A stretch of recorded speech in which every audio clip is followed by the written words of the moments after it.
think when Samir Malik started writing column in Quran and in Rahbar, at that time we didn't realize how much need there was for those people to be able to hear a voice, any voice coming from Pakistan. We are Pakistanis, we are Pakistan, our voice is that of Pakistan, but that voice was not reaching them. When he started that, the kind of enthusiasm that we saw coming out of there, that's reflected in this letter. I read it to you, because I'm not putting voice.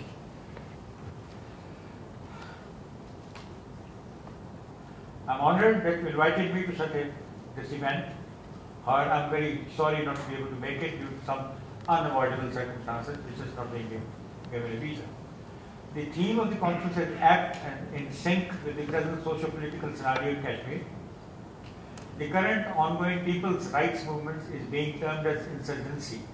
But as a citizen of this ill-fated land, I'll say that the movement in Kashmir is not that like that of Naxalites or the insurgency in northeast India. Put simply, Jammu and Kashmir, including Pakistani-controlled Kashmir, was not a part of British India. It was an independent state where the rulers were often brutal and sometimes benign, but always repressive. It is claimed by India that at the time of partition, the ruler of Kashmir, Maharaja Hari Singh, acceded to India. But the question has not been asked ever since, was Hari Singh in control of Kashmir at that time? Since he was not, how could he represent the people of Kashmir? The fact is that the people of Kashmir already had launched a movement against the rule of Hari Singh in 1931. Since 1931, people have been up in arms against the Dogra rule. In 1948-49, in the wake of the fraudulent accession, some of the territory was liberated by the people that's today called Azad Kashmir and Gilgit-Baltistan. India went to the United Nations to claim that territory back in 1948. The UN Security Council did not endorse India's stand and said that the people of states would decide which country the state should join, Pakistan or India. The UN resolution made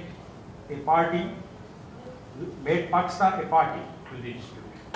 Until then, because it was an independent state according to him, Pakistan was not a party to dispute, but Pakistan is a party to dispute since 1948 resolution. The people of Kashmir were happy that the UN and Pakistan had become party, and they would secure the right of the people for which they had struggled since 1931. The people of Kashmir waited and waited, but the issue of our future was sidetracked by the Cold War, in which India got full support from the Soviet Union for a stand on Kashmir, while Pakistan's ally USA was lukewarm in its support for the people of Kashmir. In 1971, India invaded East Pakistan. Once again, it had full support of the Soviet Union, while the USA stood by as East Pakistan was captured by the Indian Army. The Kashmiris came to the conclusion that neither Pakistan nor the world community had the will to stand up to India, not even diplomatically, let alone militarily. The political parties who had boycotted elections in the past, demanding a plebiscite instead, decided to take part in the elections in Kashmir in 1987. The assembly elections were massively rigged, in which a joint effort of Muslim organization, Muslim United Front, took part. The way fraud and force was used to rig the election, the entire new generation of Kashmiris came to believe that their democratic struggle yielded no result. In utter despondency, they were forced to take up guns. In fact, the present chief of Hizbul Mujahideen, Sayyid Salahuddin, was a candidate from Amira Kadal constituency of Srinagar. Likewise, many educated youth who were participating in those infamous rigged elections were beaten up and arrested. They took to arms when they saw that democratic means of fighting their rights was not accepted. After 1989, the Kashmiri struggle went into a different phase. The movement has been continuing through different approaches. The historical facts are well known and need not be repeated. Enough has been said. Put briefly, when all options for Kashmiris were exhausted, they were forced to resort to armed struggle. The present movement in Kashmir is not an insurgency like elsewhere in India, where people have grievances with the state. Rather, it is a movement of the people for human and democratic rights, their right of self-determination. The issue is not jobs, not governance, not economy. It's a political issue which has got a basis in history and in geopolitics they affect the future of the entire South Asia. We are aware that injustice to us and delay in meeting our right to demand to decide our future does not only undermine peace between India and Pakistan, but also due to both the nuclear powers, the entire world. But the Kashmiris are not ready to be scapegoats and sole sufferers of India's quest for regional supremacy and world status. My personal opinion is that the Kashmiri issue can be resolved by India and Pakistan through talks. They have held talks that have gone on for years without result. The reason is obvious. Compromises can only be made by the Kashmiris themselves and not by India or Pakistan on their behalf. The genuine representative of Kashmir have to take part in the negotiations. It cannot be overemphasized that the people of Jammu and Kashmir should be at the center of those negotiations. The need for meaningful and result-oriented talks is further underlined by human catastrophe represented by Kashmir. The indifference of the world to its plight is unforgivable. The people of India have sympathies for the biggest prison in the world, in Gaza, but out of the spotlight of the world press and TV cameras, Kashmir is a bigger prison where 13.5 million people suffer for demanding what is their birthright, their right of self-determination. We request the participants in the seminar, many of whom have come from India, to put the spotlight on the suffering of Kashmiris. We waited until 1989 for Pakistan and the UN to deliver us freedom. After 1989, we have depended more on the conscience of the people and the press of India to convince the government that Kashmiris are not going to let up in their struggle for freedom. India can raise the stakes, fight another war with Pakistan, risk even a nuclear war, but our people are not going to give up. Intifada has just entered the vocabulary of our people of Kashmir. It has begun. 100,000 people have been killed by the Indian Armed Forces in 2 decades. The heavy militarization has made normal life and democratic activity impossible. Nowhere else in the world such a large segment of humanity is kept virtually imprisoned. We expect the international community to take notice, come and see us and see how we live, how our lives, honor and property are constantly at stake. India wants to be known as a civilized state enjoying respect, but cannot do so while it denies some of the very principles it invoked to obtain its own freedom from the British Raj. I reiterate that both India and Pakistan nuclear powers who may well go to war once again because of their inability to give justice to Kashmiris that they promised as early as in 48. The festering sore that Kashmir has been is going to take more lives and risk even a nuclear catastrophe. It is time to step back from the precipice and save the already suffering people from further suffering. I want to take this opportunity to thank Mr. Sumila Malik for speaking up in favor of the rights of Kashmiris. Through his brave, honest and fearless writing, he is giving a strong voice to the aspiration of Kashmiris. I believe such endeavors by writers and intellectuals go a long way in making the world understand the real issue of Jammu and Kashmir. Shahid. Thank you. Thank you very much, Brigadier Saab. I think you all saw that when Brigadier was speaking, there was another vote and Lord Ahmed has to leave. My name is Mushtaq Lashari. I think I'm on this program as well. I'm chairman of Third World Solidarity. I hope you don't mind me running the meeting from now onward.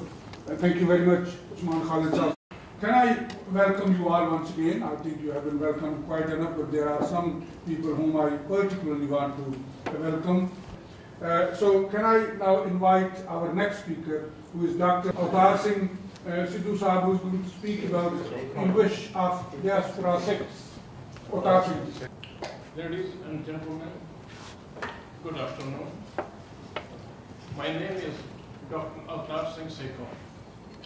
I am the retired professor of medical microbiology and immunology from the University of Alberta, Canada. And my today's presentation is the part of the sixth struggle of sovereignty, political power and independence, which is going on since 14th of March 1849 without any interruption.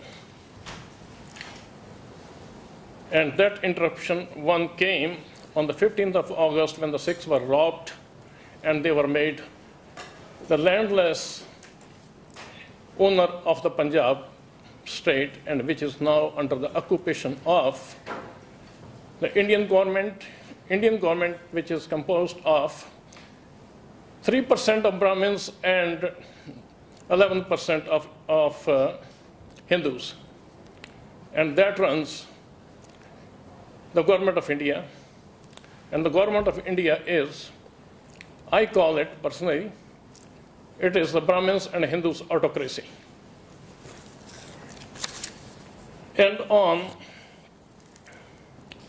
6th of June 1984, when the Indian Armed Forces chief took the keys of Darbar Sahib, which is the Golden Temple. It is not a temple, it is a Gurdwara, Darbar Sahib complex, and the Sikh seat of supreme polity, and that is Akal Takht Sahib. And these institutions are still under the tight control of the Brahmins and the Hindus and their pros. My concern here is that on that day, Canadian Broadcasting Corporation's renowned interviewer, late Mrs. Barbara Frum, interviewed the Foreign Secretary of the Indian administration, and that interview was called As It Happens, From Coast to Coast, from East Coast to the West Coast of Canada, listened widely by all Canadians between 6:30 to 7:30 evening. Barbara Frum asked the Foreign Secretary, yes, you have defeated the terrorist. In fact, there are no terrorists in India. If they are asking for the self-determination, for their sovereignty, it's everybody's birthright to be sovereign and not to work as a slave of the Brahmins and Hindus. And late Barbara Frum asked, what next? Now you have done this, taken the control of the Darbar Sahib, what next? And M.M.K. Wali, a Brahmin, replies, who was the right-hand man of Indira Gandhi, you watch me. And we have broken the back of the Sikhs in Punjab, and now we will get them elsewhere. And what is that elsewhere? Outside of India. Whether it is in Europe, it is in Far East, it is in North America, or it is in South America. That is the Indian government. And after that, they have not been able to break the backbone of